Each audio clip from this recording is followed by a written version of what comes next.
Welcome to the GSMC Pets Podcast, the show that caters to pet lovers of all kinds.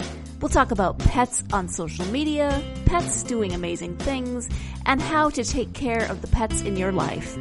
Whether your pet is a dog, a cat, a llama, hamster, reptile, or something more exotic, you'll find educational and entertaining information on the GSMC Pets Podcast.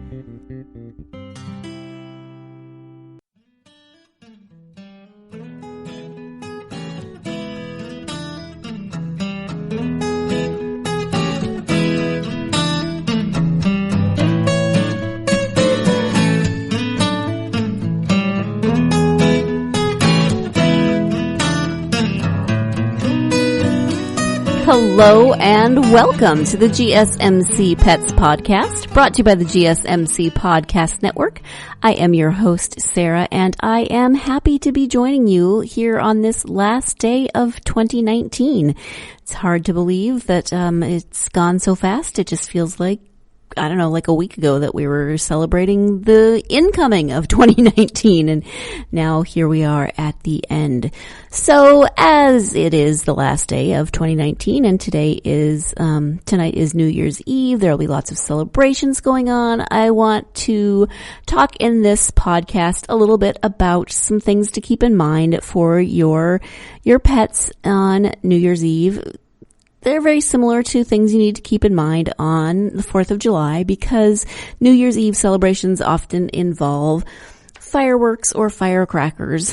Our neighborhood's actually been pretty quiet so far, but there were a couple of loud booms earlier, and I expect that to continue as the night goes on. I'm very grateful that our two dogs are not scared of fireworks, and maybe because they've never been away from us when there were fireworks going on. They're either sitting next to us if it's the 4th of July and we're sitting outside in our yard, they're usually sitting next to us, or if they're in bed with us, they're fine.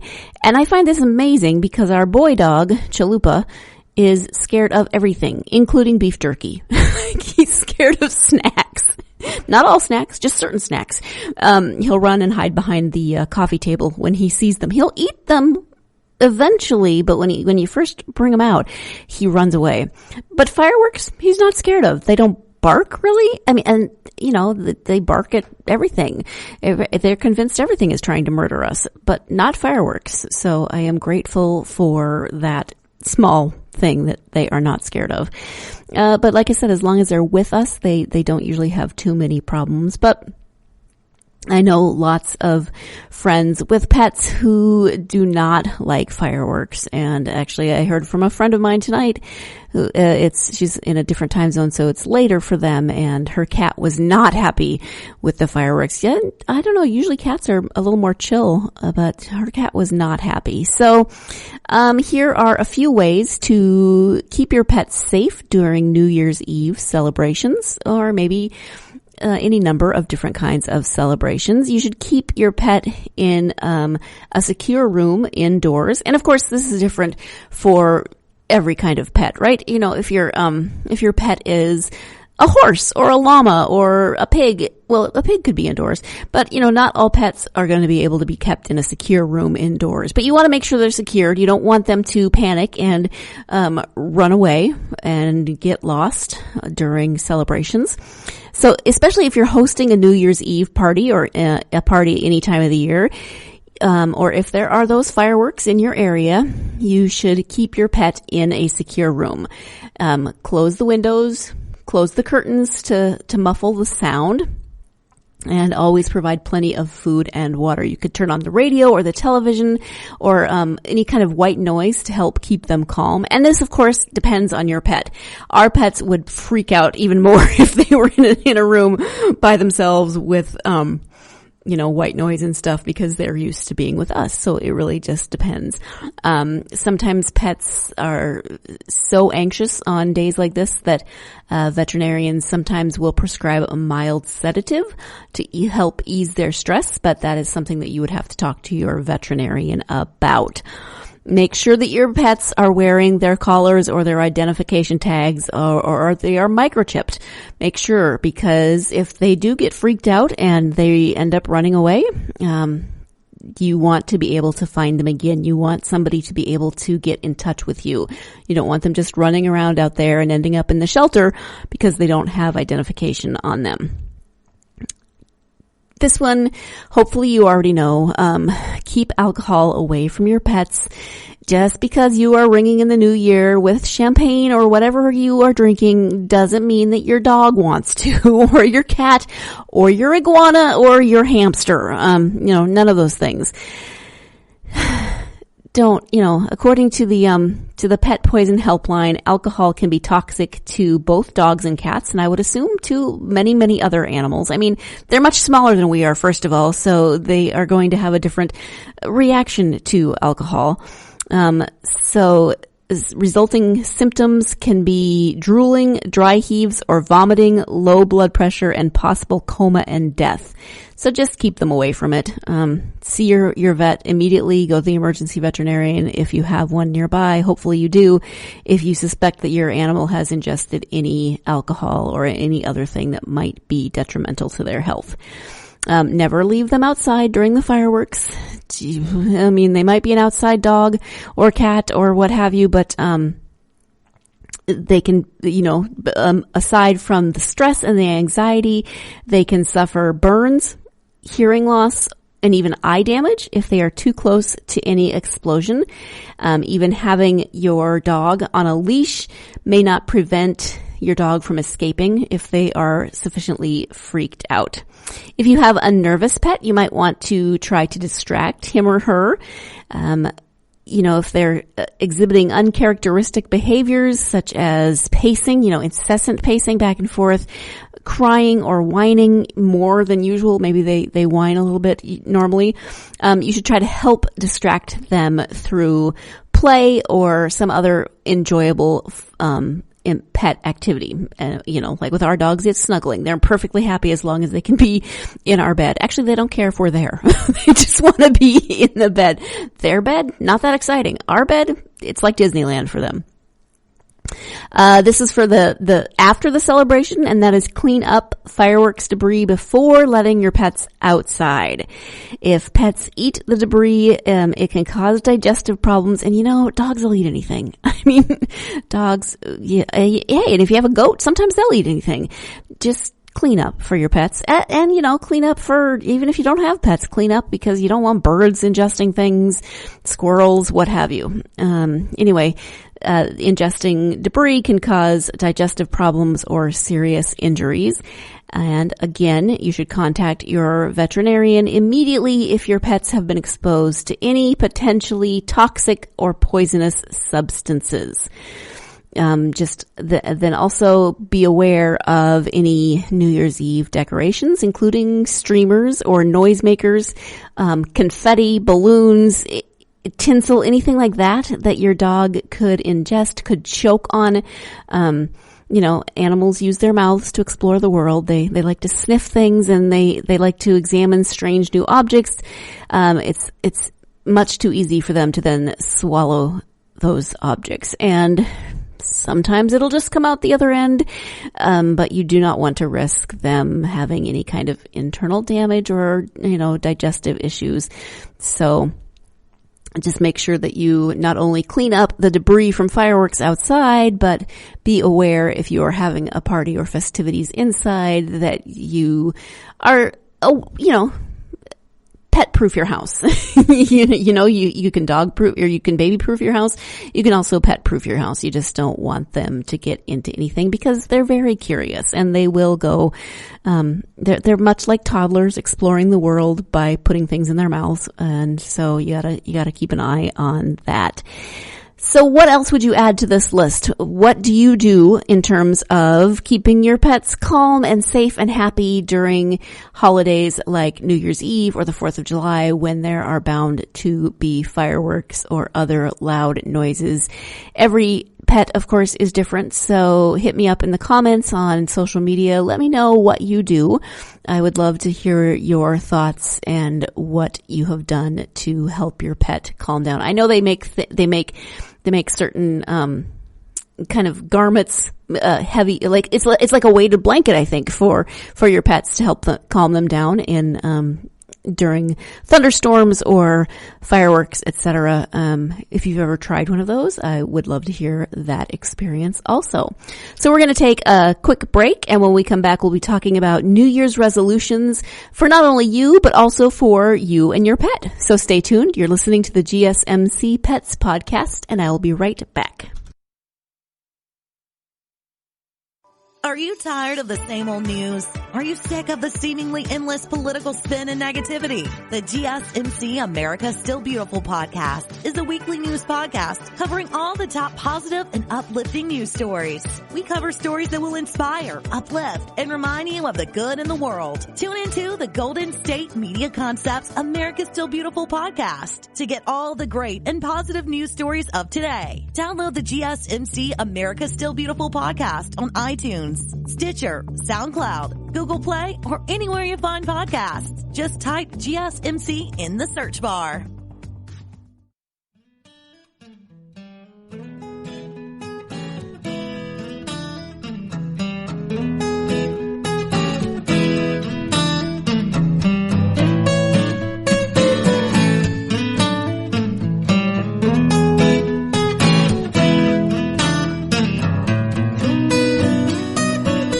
Welcome back to the GSMC Pets Podcast. Before the break, we were talking about ways to keep your pet calm and healthy and safe during holidays such as New Year's Eve. And now let's move on to New Year's resolutions. Do you make them?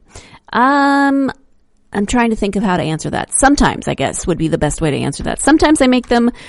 Sometimes I don't. Sometimes I keep them. Sometimes I don't. It really just depends on the year. I don't have a good, solid track record when it comes to New Year's resolutions. I know people who are religious about it and they make a list every year and they try to stick to that list. I know people who are religious about it and they make a list every year and they don't do a thing on that list every year. Really just depends on the person. So what about your pet? Have you ever thought about making New Year's resolutions for your pet?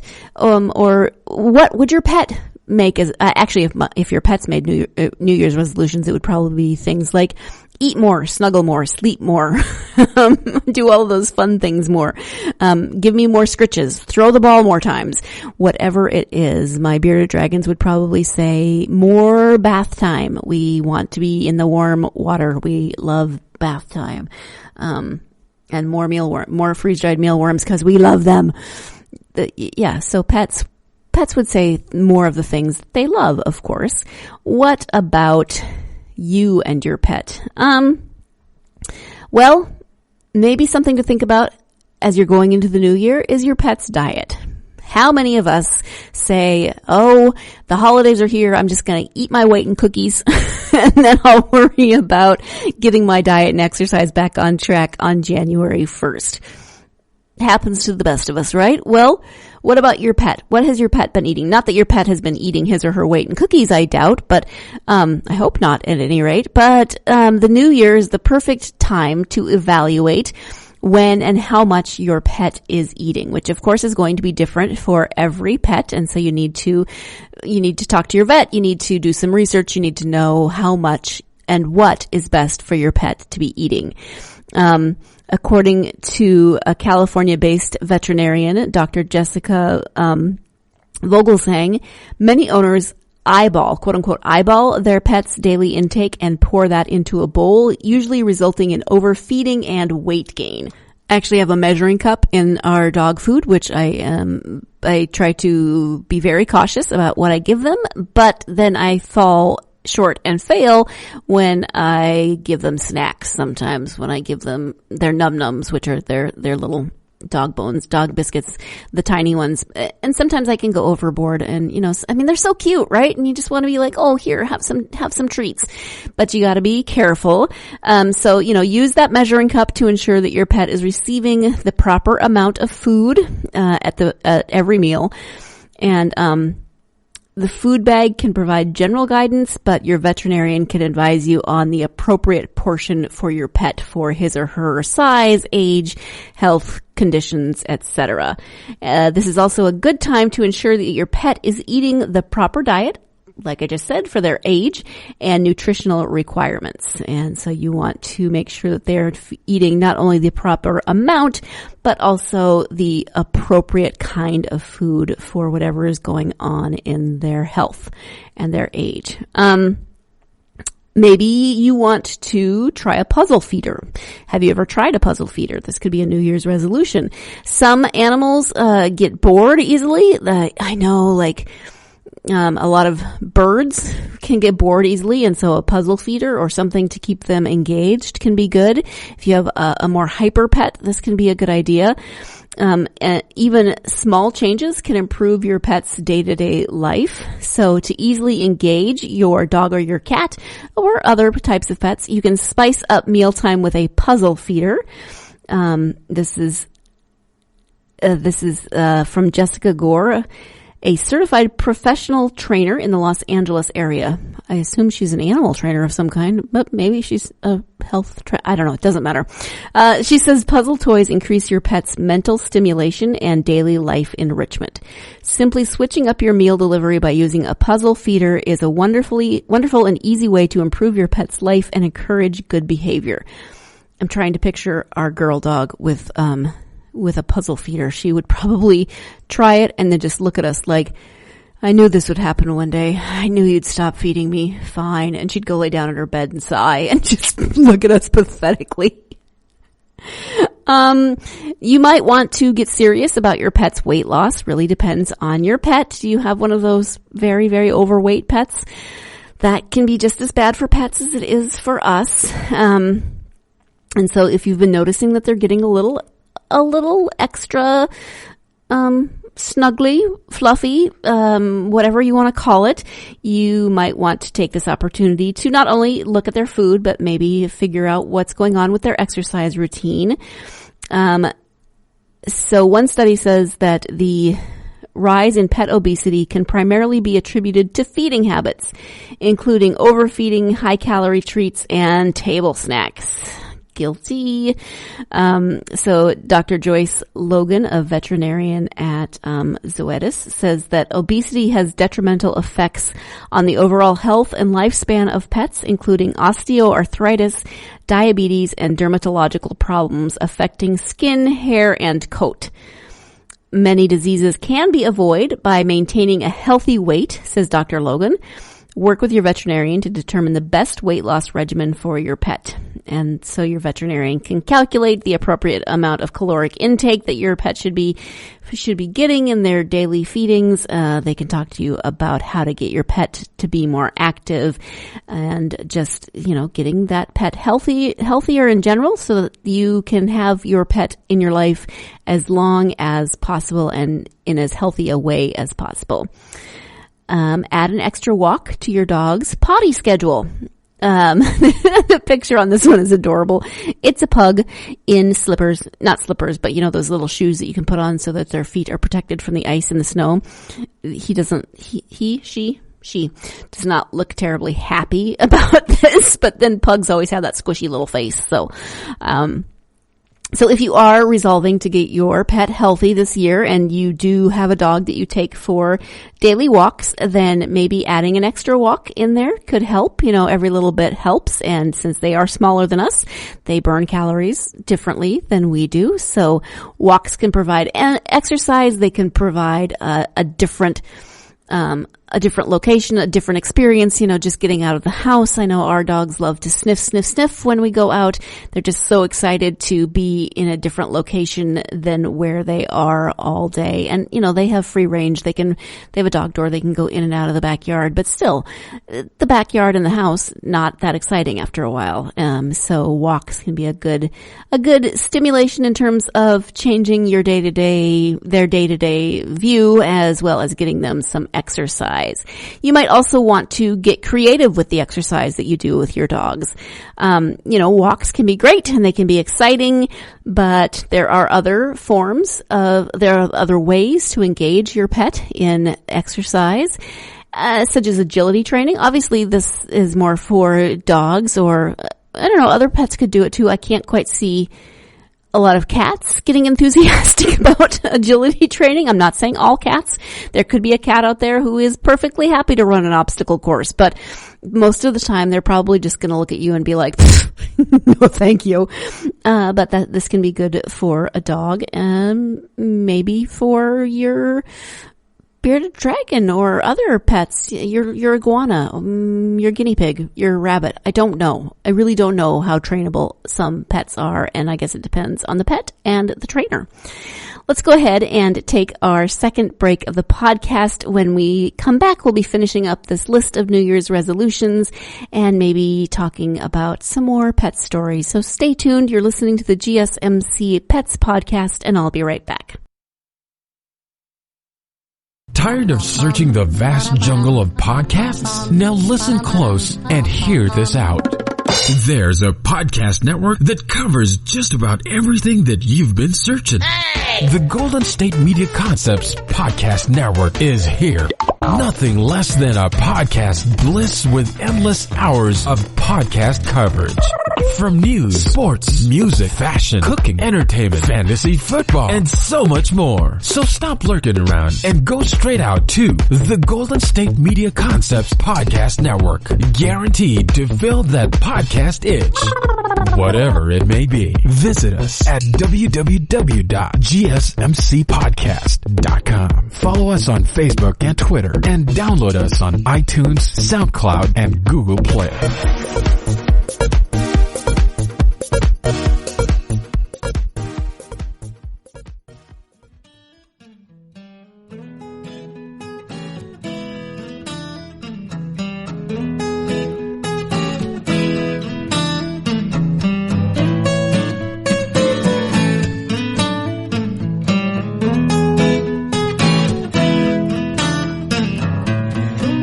Welcome back to the GSMC Pets Podcast. Before the break, I was talking about some different kinds of exercise for your pets, probably your dogs, and that's things like obstacle courses. And even though your cat might not be totally into an obstacle course, it's still important for your cat to play regularly. According to Jessica Char, who is a California-based feline behavior consultant, interactive play is a great way to bond with cats, to give them good physical exercise, and reduce many behavior problems. She says regular daily play sessions decrease demanding behavior, build confidence in shyer cats, and promote positive feelings between cats in multi-cat homes. Depending on your cat's age and health, schedule sessions anywhere from 5 to 15 minutes to reap the benefits, she says. So you can probably do a little research on what kind of interactive play would be best for your cat. Off the top of my head, I don't know what interactive play might be best for your cat. I wonder if that's what my brother was doing, or what he would say he was doing when he wound our cat up and made her attack my ankles every morning. She did get her exercise, as did I, but that's a different story, and you can hear it in the first episode if you didn't listen to that one. What is next in terms of our New Year's resolutions? Let's see. This is a good one. Take care of those chompers. Teeth. You gotta floss, you gotta brush, you gotta, do all those good daily dental hygiene things for yourself and for your pets. So one of the best things you can do for your pet to start their new year off right is to establish an at-home dental care routine. Both dogs and cats benefit from teeth brushing, and other animals need dental care as well. I know some animals in the rodent family, their teeth never stop growing, so they have to gnaw on things. They can have a lot of problems that need to require dental surgery, and so you want to make sure that you know what kind of pet you're getting and what you're getting yourself into. Do they need to gnaw? Do they need, what is their dental routine? In terms of dogs and cats, you should start by brushing your pet's teeth a few nights a week, says one doctor who recommends working up to daily brushings. Sometimes a very slow introduction to teeth brushing, such as one side once a day, can be helpful.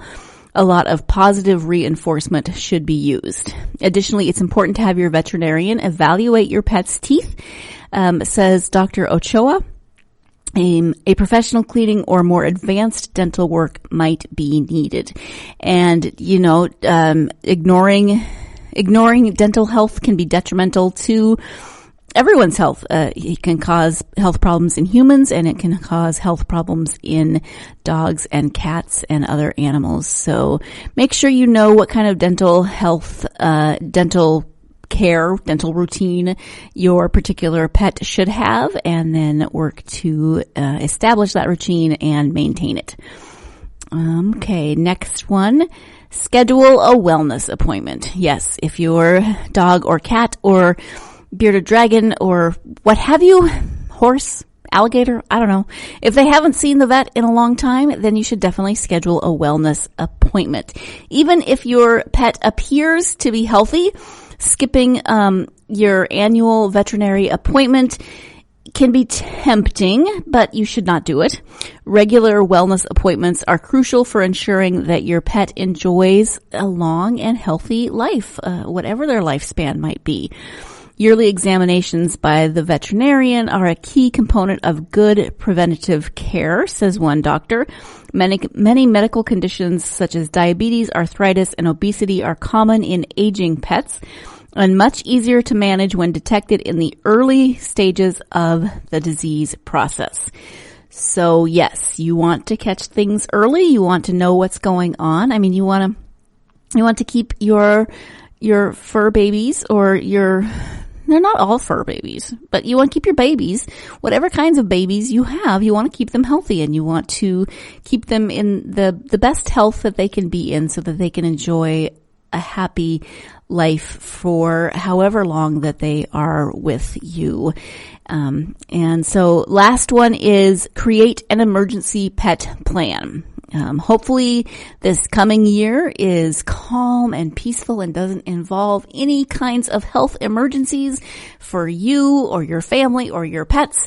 But emergencies, of course, happen, and just like it's important to have a plan in place for your family, it's important to know where your emergency vet is located. It's important to have some kind of pet emergency plan in place. And you need to have something in place in case of evacuation or natural disaster. Everyone lives in an area where something happens, whether that's wildfire, mudslides, tornadoes, hurricanes, earthquakes, whatever it might be. You need to have a plan in place. So everyone should have an evacuation plan that includes their pets. Identify and create a list of places to evacuate with your pets in the event of disaster, such as pet-friendly hotels or boarding facilities. One doctor adds, it's important to create a pet-friendly survival kit that's filled with food, medicine, and medical records. Make sure to talk with your veterinarian who can help suggest items for your pet's specific needs. Not every animal is different. Every pet is different. And so depending on your pet's specific needs, you want to have some kind of plan in place to make sure that they are healthy during your time away from their normal environment, their normal routine, etc. Because just think how you feel if you have to be evacuated or if there's some kind of an emergency going on. Your pet is going to feel that as much and more because you're anxious, so that's going to increase their anxiety. They're outside of their normal routine, which is going to increase their anxiety, and just all kinds of anxiety-causing moments. So you need to have everything in place for your pets as well as you and your family. And just like you need to make sure you have your medicines, you need to make sure the pets have their medicines, and everybody is good to go. It may seem like a little bit excessive, but what is that? An ounce of prevention is worth a pound of cure. Is that how that saying goes? At any rate, doing a little pre-planning, while it may seem silly, while it may seem like nothing is ever going to happen, why am I even bothering with all of this planning? If something ever does happen, you will be so very glad for your pre-planning. So there you have it. You have some health and safety tips for your pets for New Year's Eve, and you have some New Year's resolutions to possibly enact for your pets. So whether or not you create a New Year's resolution list, it's probably a good idea to take this opportunity, even if you don't call them New Year's resolutions, take this new year as an opportunity to evaluate your pet's health, your pet's eating habits, your pet's exercise routines, etc., etc. So I hope that you have a wonderful New Year's, a safe New Year's, and I hope that your pets have a wonderful and safe New Year's as well. Thank you so much for joining me for the GSMC Pets podcast. If you like this podcast, it is new, so you can really help us out by subscribing to it, by giving us a 5-star rating. A written review is great as well. Follow us on social media, comment, interact, do all of those wonderful things that helps to get this podcast out to other pet lovers, that just supports the podcast and boosts our numbers and such, so that we can continue creating content for the pet lovers out there. Happy New Year. Thank you. You've been listening to the GSMC Pets Podcast, part of the GSMC Podcast Network. You can find this show and others like it at www.gsmcpodcast.com. Download our podcasts on Apple Podcasts, Stitcher, SoundCloud, and Google Play. Just type in GSMC to find all of the shows from the GSMC Podcast Network. From movies to music, from sports to entertainment, from business news to weird news. Follow us on Twitter and Facebook. Thank you, and we hope you have enjoyed today's podcast.